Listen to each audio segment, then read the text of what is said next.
Catherine says, I have a question about the scientific approach.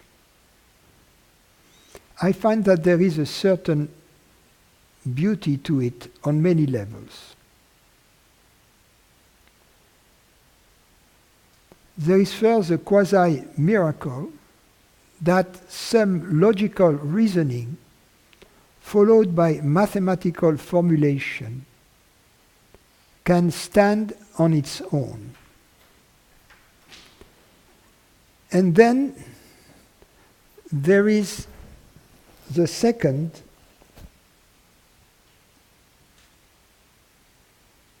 miracle, that this mathematical theory can say anything relevant to the observable world. And then there is the third miracle, that most reasonable human beings would concur to agree on the validity of the theory. My question is about the reality of the observational world. Am I ignorant if, as a true scientist, I think that the external world is real?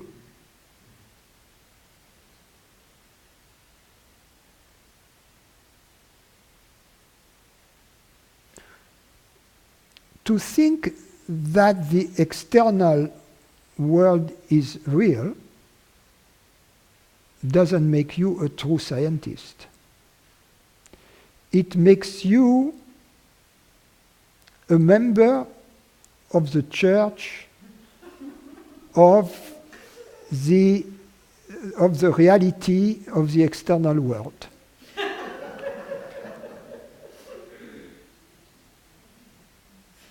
You,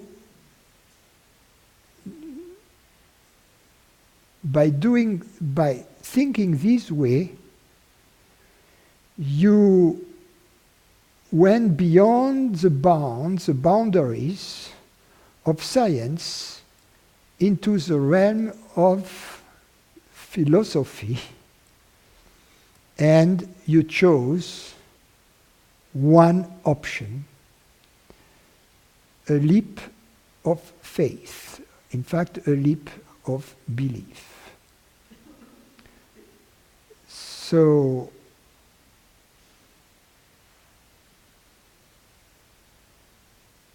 you are not a true scientist when you believe that way. I refer to the writings of Erwin Schrödinger, My View of the World,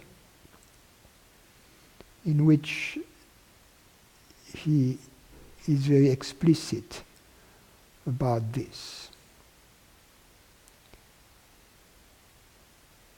You could do science in exactly the same way if the world, what you call the world, was simply made of phenomena appearing in consciousness. There wouldn't be any difference whatsoever. There couldn't be any experiment whatsoever, even any thought experiment, that could make the determination whether the world exists really independently from consciousness or not. You cannot even put together a thought experiment that could make this determination.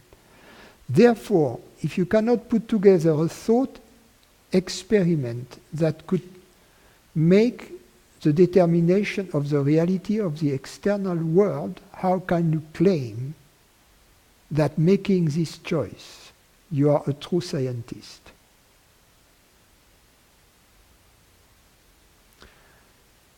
The next question: does the external world have a scientific reality? Well, before making, I don't know what you mean by scientific reality. The real question is, does the external world have reality? Of course it has reality. But does it have independent reality? In other words, does it have a reality which is independent from consciousness? Does it exist without consciousness? That's the question. Does the external world exist without consciousness? And if you make that claim, how did you find out? How can you find out? Because whatever you are going to find out, you are going to find out through consciousness. So how can you find out anything without consciousness? So how can you find out without consciousness that the world exists without consciousness? It's not possible. That's why you cannot design any thought experiment that could prove or disprove the existence of the world independently from consciousness. Does the external world have a reality? Why not leave the question open? What we can say is that based upon our experience,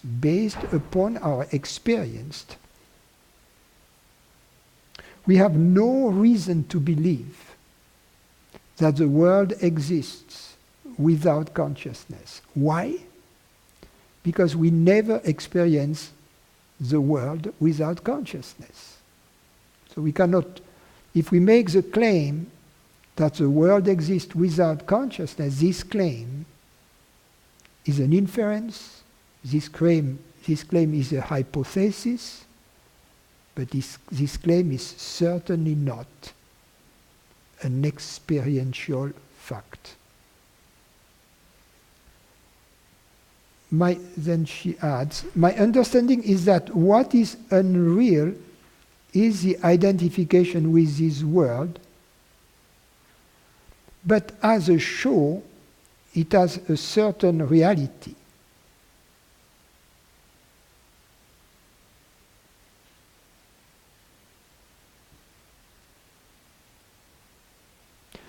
What is unreal is the existence of two separate realities. One for the world, another for consciousness. That's that which is unreal. Two realities. That which is real is that there is only one reality. If there is only one reality, there is the same reality for consciousness and for the world. If there is only one reality, which in fact most scientists deeply believe, they deeply have the intuition that there is only one reality. Now, if we go deeply into the implications of one single reality, it follows that the reality of consciousness and the reality of the world we observe is the same, because there is only one reality. It follows, therefore, that that which really perceives through the minds, that which we call consciousness, because we call consciousness that which really perceives. if there is only one reality, it follows that that which really perceives the real consciousness is also the reality of the external world, whatever this external world is. Whether it is solely made up of mind, or whether it has a separate existence from mind. In both cases, it is consciousness all the way. Thank you for your question.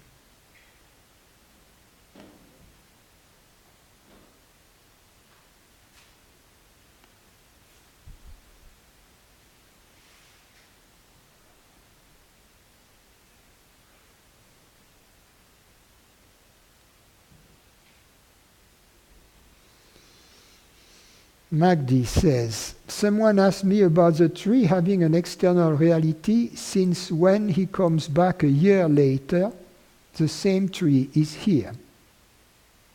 Here is what I answered very briefly, and would appreciate your comments as well as any additional pointers. Only consciousness is real. After all, the tree is constantly changing, but the changing quality of the tree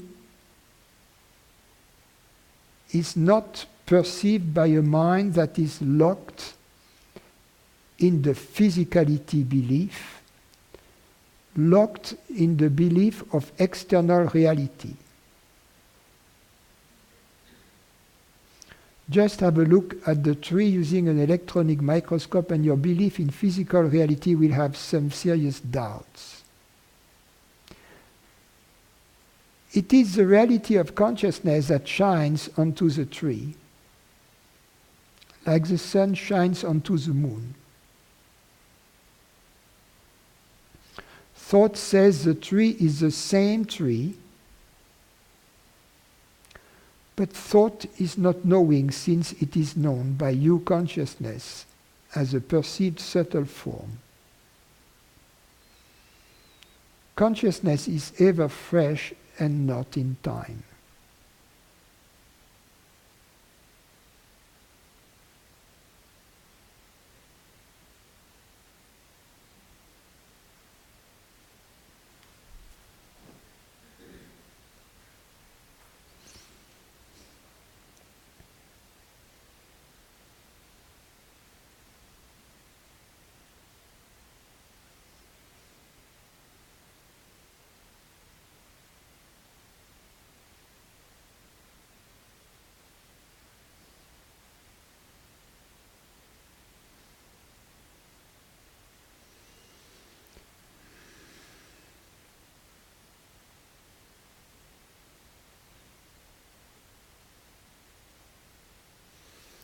I would say simply this.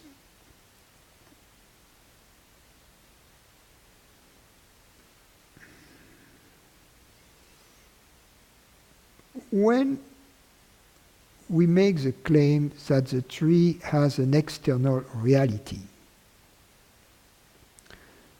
we have to be careful to avoid confusion. External to what? If we make the claim that the tree has a reality which is external to the mind of this person who was there and then is back a year later,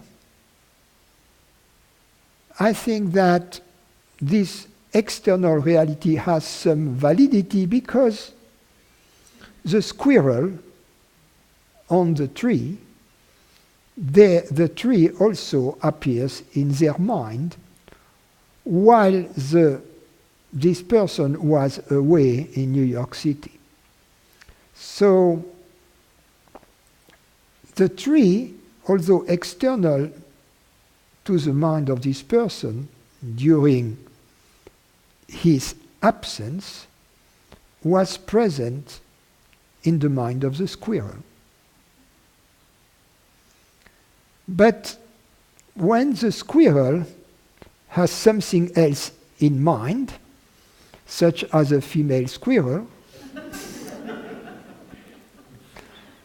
the tree also leaves the mind of this squirrel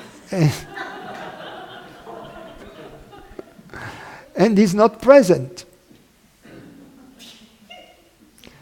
So, from which we can conclude that the tree has an existence which is independent both of the mind of the squirrel and of the mind of the New Yorker.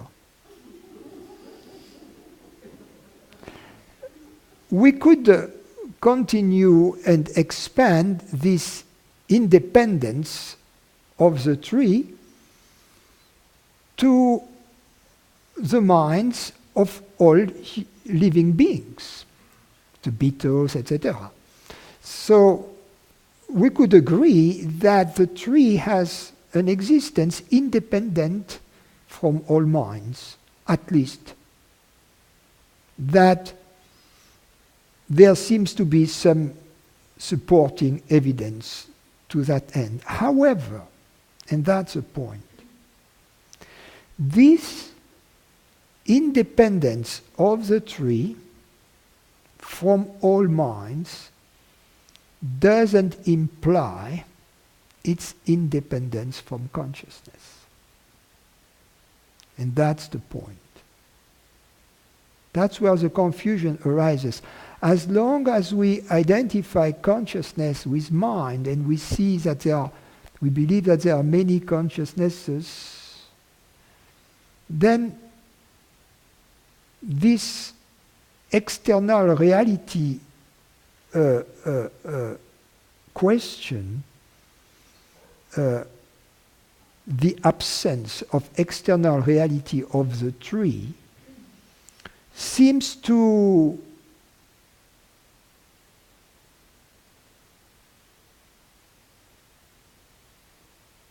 be inconsistent with the fact that the appearance of the tree in any given mind comes and goes. The moment we are open to the possibility that consciousness is the reality of all minds and that there is only one reality, then it follows that consciousness is also the reality of the tree. That the perception of the tree through the mind by consciousness is possible only because the tree and the mind are both co-created by the consciousness, which is their common reality. So, to put that in a nutshell, seemingly the tree has an external reality from the mind of the passerby, which doesn't imply that it has a reality which is independent from the consciousness of the passerby. That would be the case only if the consciousness of the passerby would be the same as the mind of the passerby.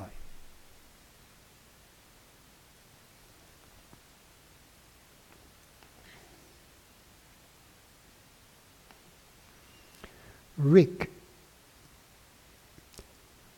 I have recognized that what I truly am is beyond anything that appears, including states,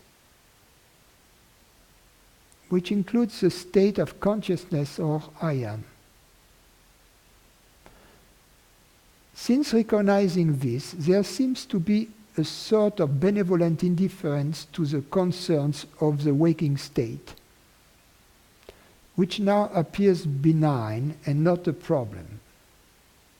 For here, I seem able only to appreciate the most radical and direct pointers, e.g., know yourself as that. Any pointers supporting the notion of integration or deepening, e.g., post-enlightenment sadhana, seem to make reference to a process for a separate self, and thus strike a discordant note.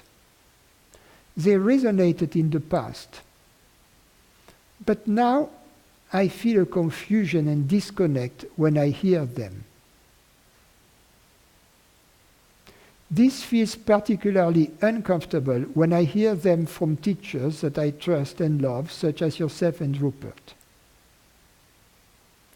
Are these types of pointing just concessions to the sense of separate self? And once the illusion of self is truly penetrated, we no longer need them. Did you ever feel a disconnect like this with your teacher at any point?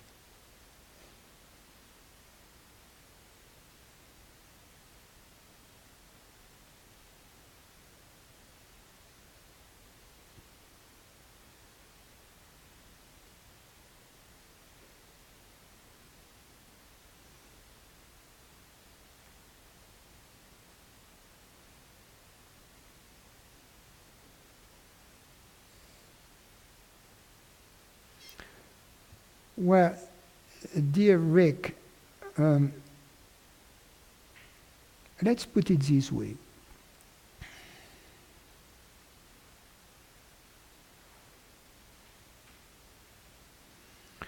These pointers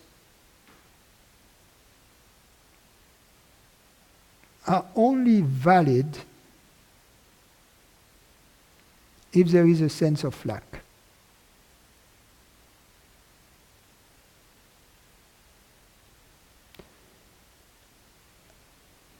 If in the absence of any sense of lack,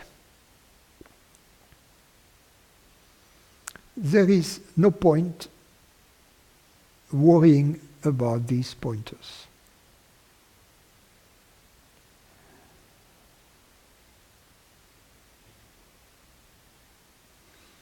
The goal of the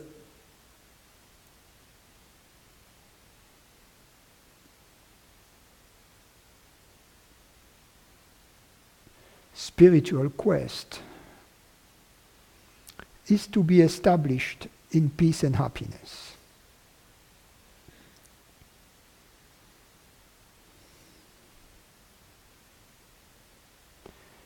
If you are established in peace and happiness, or during the moments when nothing is missing,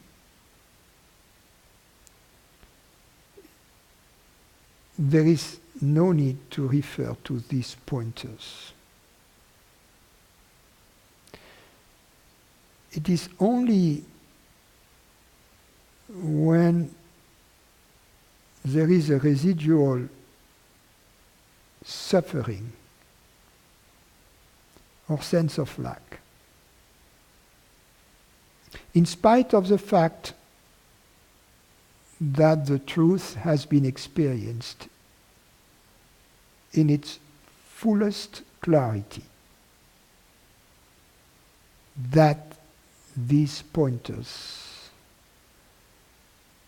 make sense.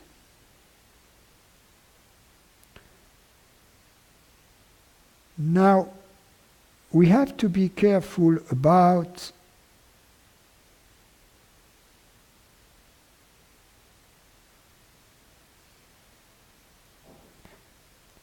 making a logical picture of the truth and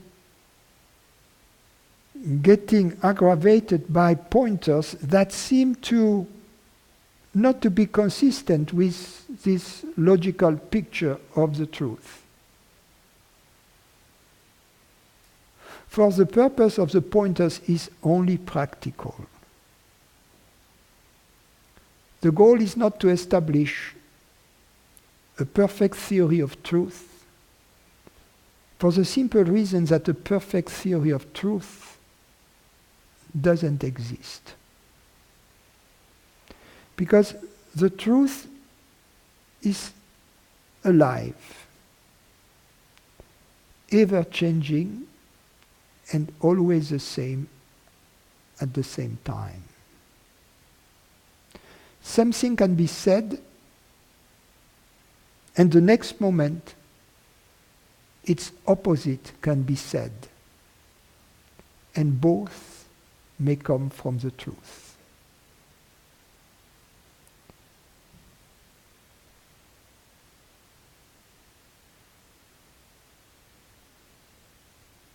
And conversely, something can be said, and the next moment, something else can be said which is perfectly consistent with that which was said before, and both statements may come from something else than the truth.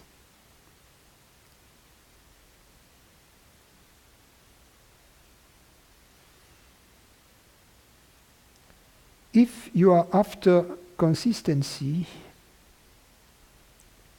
it's important for you in the teaching to understand that the teaching is given from or on different levels, sometimes on a relative level, sometimes on an absolute level, sometimes on a conceptual level, sometimes on a feeling level, or bodily sensation level, or perception level.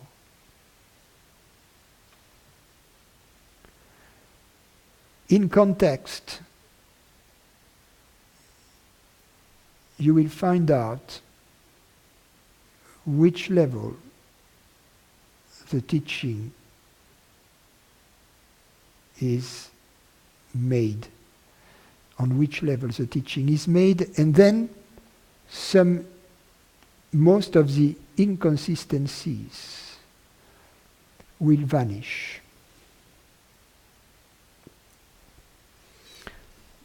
I once asked my teacher a question of this kind, and his answer was, "You know, Francis, I'm not interested in theoretical knowledge. I'm not only interested in the practicality of the teaching, which is the goal. And the goal is happiness, to be established in peace and in happiness."